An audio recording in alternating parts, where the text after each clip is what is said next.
Modi Adani BJP सरकार राहुल जी तुम आगे बढ़ो, हम तुम्हारे साथ, तुम आगे बढ़ो, हम तुम्हारे साथ हैं। जैसे प्रधानमंत्री जी ने कई बार संसद में अपशब्द कहे हैं सोनिया गांधी जी के बारे में, रेणुका चौधरी के बारे में, और कई नेताओं ने उनके बारे में अपशब्द कहे हैं। उनके ऊपर क्या हुआ? उन्हें कौन सी सजा हुई? क्यों उनको सदस्यता रद्द क्यों नहीं की जाती? प्रधानमंत्री की सदस्यता रद्द क्यों नहीं की जाती जब उन्हें सोनिया गांधी जी के खिलाफ अपशब्द बोले थे? और ये हम सख्ती से बीजेपी सरकार को बताना चाहते हैं, चेतावनी देना चाहते हैं कि हमारा ये आंदोलन ये ना समझे कि आज हम पीसफुल आंदोलन कर रहे हैं। हमारा ये आंदोलन उग्र आंदोलन भी हो सकता है अगर इसी तरह जन विरोधी नीतियाँ अपनाते रहे बीजेपी सरकार, जहाँ संविधान विरोधी नीतियाँ अपनाती रही, तो हमारा कांग्रेस का हर कार्यकर्ता सड़कों पे होगा और हमारा कांग्रेस का हर एक कार्यकर्ता राहुल गांधी जी के साथ डटकर खड़ा है। जय हिंद, जय भारत।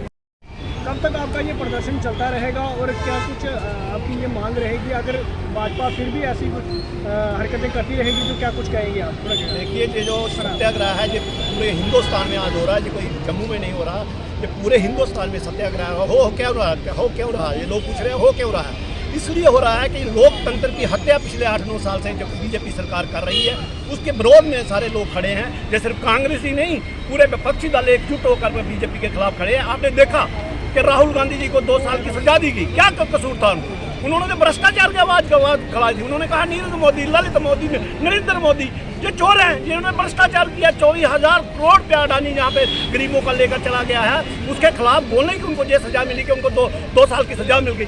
और वो देखिए 24 घंटे के अंदर उनकी सदस्य भी रद्द कर दी। कभी आपने नहीं देखा, कई केस पेंडिंग पड़े हैं लोकसभा सदस्य, लोकसभा स्पीकर के पास, अभी तक उन पर फैसला नहीं हुआ। लेकिन राहुल गांधी की सदस्य 24 घंटे के अंदर जो उनको खत्म कर दी गई। ये दिखाता है कि बीजेपी राहुल गांधी से डरती है, मोदी राहुल गांधी से डरता है। और मैं समझता हूं कि राहुल गांधी देश के विपक्ष के एक नेता हैं जो राहुल गांधी के डट कर उनके खिलाफ खड़े हैं। और आपने देखा जब कल उन्होंने जो प्रेस कॉन्फ्रेंस की उसमें भी उन्होंने कहा चाहे मुझे जेल में डाल दो, 8 साल की, 10 साल की, जितना भी आप मुझे लाठीचार्ज करो मेरे पर, लेकिन मैं देश के हक में और भ्रष्टाचार के खिलाफ लड़ता रहूंगा और दुनिया और देश के लोगों के खिलाफ लड़ता रहूंगा।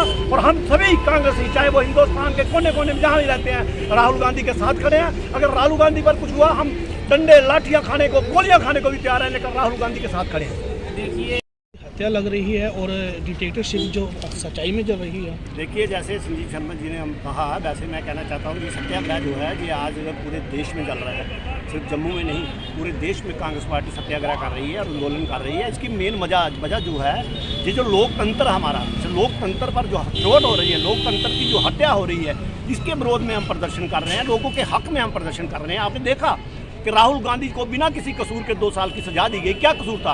उन्होंने तो यही कहा था कि जो भ्रष्टाचार लोग हैं उनको अरेस्ट करें, उनको जेल में डालें, यही कसूर था ना।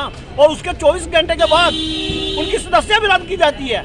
कई केस पेंडिंग पड़े हैं, अपने ये जो हमारे जो स्पीकर हैं उनके कई केस उनके पास पेंडिंग पड़े हैं, लेकिन उनकी सदस्य रद्द नहीं हुई। लेकिन ये 24 घंटे में सदस्य उनकी रद्द कर दी गई। इसका एक ही मतलब है कि राहुल गांधी को दबाना चाहते हैं, क्योंकि हिंदुस्तान में अगर कोई विपक्ष का नेता है जो राहुल गांधी के खिलाफ खड़ा है और डट कर बोलता है, पूरा कभी नहीं डरता, तो वो राहुल गांधी है। और उसने, आपने देखा प्रेस कॉन्फ्रेंस में कहा क्या मुझे सजा दे दीजिए, मुझे कोई चिंता नहीं, आप मुझे जेल में डाल दीजिए, आप मुझे मरवा दीजिए, लेकिन मैं लोगों के हक के लिए, संविधान की रक्षा के लिए, अडानी ने जो 24,000 करोड़ रुपया इस देशवासियों को लूटा है उसको वापस दिलाने के लिए लड़ता रहूंगा। मैं समझता हूँ कि राहुल गांधी के साथ आज सारा पूरा विपक्ष इसीलिए खड़ा है कि भ्रष्टाचार की लड़ाई है और ये कांग्रेस की लड़ाई नहीं है। आपने देखा कि कांग्रेस के साथ साथ जितने भी विपक्षी लोग हैं उस पर ईडी, सीबीआई बिल्कुल झूठे केसों में उनको फंसाया जा रहा है, किसी तरह से उनकी आवाज़ बंद करने। इतना तो मैं समझता हूँ कि अंग्रेजों के ज़माने में भी नहीं हुआ था कि इतनी तो आवाज़ को बंद कर देगा।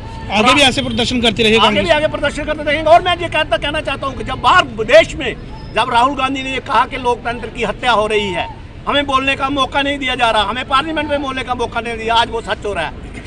अब ये कहते हैं कि विदेश में जाकर बोले, आपने तो सच करके दिखा दिया, आपने तो सच करके दिखा दिया, उन्होंने बोला आपने सच करके दिखा दिया, उनकी तो रद्द कर दी। अब वो कैसे लोकसभा में बोल रहे हैं? यही बात वो कह रहे थे कि लोकसभा में हमें बोलने नहीं दिया जाता। तो ये जो धर्म नीति है, ये जो भ्रष्टाचार लोग हैं उनको बचाने की कोशिश करते हो।